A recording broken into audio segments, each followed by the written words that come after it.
Hello student, आज हम business studies का चैप्टर नंबर 9 फाइनेंशियल मैनेजमेंट पढ़ेंगे, जिसमें हम इसका next topic financial planning read करने वाले हैं।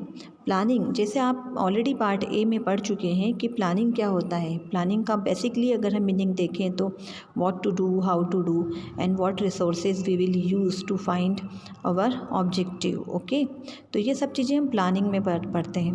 But in this chapter we are reading about finance. Okay, हम फाइनेंस से रिलेटेड डिसीजंस ले रहे हैं, फाइनेंस से रिलेटेड प्लानिंग कर रहे हैं। तो अगर हम एक्चुअल में यहाँ पे देखें तो फाइनेंस से रिलेटेड प्लानिंग क्या होनी चाहिए कि हमारे फाइनेंशियल रिसोर्सेज क्या होंगे और हम फाइनेंस कहाँ कहाँ पर इन्वेस्ट करेंगे। तो ये सब चीज़ें जो होती है वो आपकी फाइनेंशियल प्लानिंग में आती है। मैं यहाँ पर आपको इसका मीनिंग पढ़ा रही हूँ। Financial planning means deciding in advance how much to spend on what to spend according to the funds at your disposals. मतलब जितना भी आपके पास फंड्स है उसमें से आप कितना स्पेंड करेंगे और कहाँ से आप उसे अरेंज करेंगे, ये सब चीज़ें आपकी फाइनेंशियल प्लानिंग में आती है। In the word of Gerstenberg, financial planning includes determination of amount of finance needed by an enterprise to carry out its operation smoothly. देखिए, जैसे यहाँ पे यही दिया है कि determination of amount of finance needed by an enterprise, मतलब जो भी एंटरप्राइज है, जो भी हमारी जो ऑर्गेनाइजेशन है, उन्हें कितना अमाउंट, कितना फाइनेंस चाहिए। First we will determine the amount. Okay, next है determination of source of funds, that is the pattern of securities to be issued.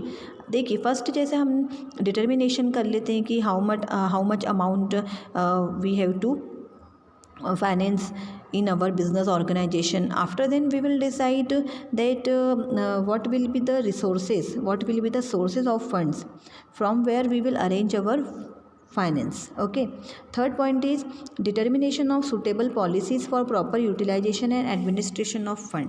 देखिए, जैसे ही हम डिसाइड कर लेते हैं कि हमें कहाँ इन्वेस्ट करना है, सेकंड हम ये डिसाइड करते हैं कि हम फाइनेंसिंग कहाँ से करेंगे, थर्ड हम उसी से रिलेटेड कुछ पॉलिसीज़ या कुछ हमारी फ्रेमवर्क हमारा जो रहता है वो हम प्रिपेयर कर लेते हैं। एडमिनिस्ट्रेशन ऑफ फंड कैसे करेंगे, प्रॉपर यूटिलाइजेशन कैसे करेंगे, these all are including this. इसमें हम फर्स्ट पॉइंट पढ़ रहे हैं, the financial planning begins with determination of total capital requirement. For this the finance manager do the sales forecast and if the future prospects appear to be bright and expect increase in sales, then firms needs to increase its production capacity, which means more requirement of long term funds. Higher level of production and increase in sales will require higher fixed as well as working capital.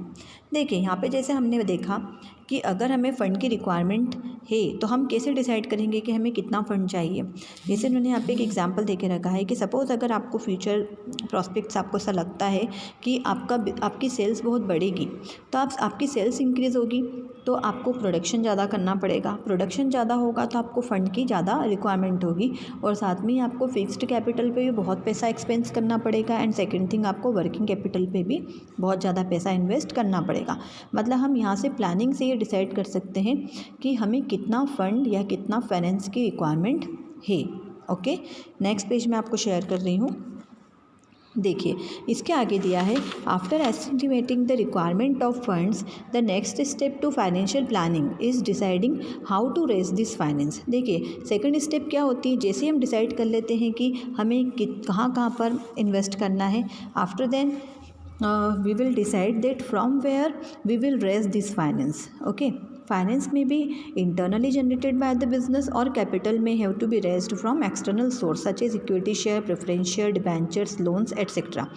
ये आपको ही पता है कि we have two options for raise our finance. First is internal source of finance and second is external source of finance. So which source of finance we will choose for arranging our finance, it will be decide in this point. Okay, third point is financial planning is broader in scope as it does not end by raising estimated finance. It includes long term investment decision, In financial planning, finance manager analyze various investment plans and select the most appropriate. Finance manager make short-term financial plan called budget. मतलब यहाँ पर ये कहना है कि planning में केवल हम यही डिसाइड नहीं करते हैं कि हमें कितना फ़ंड चाहिए, हम कहाँ से अरेंज करेंगे।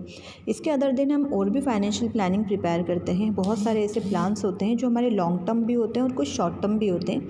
यहाँ पे इनका ये कहना है कि जो शॉर्ट टर्म फाइनेंशियल प्लान हमारे जो होते हैं उन्हें हम बजट बोलते हैं। ओके, और ये शॉर्ट टर्म पीरियड के लिए होते हैं। आगे का टॉपिक मैं आपको नेक्स्ट वीडियो में शेयर करूँगी।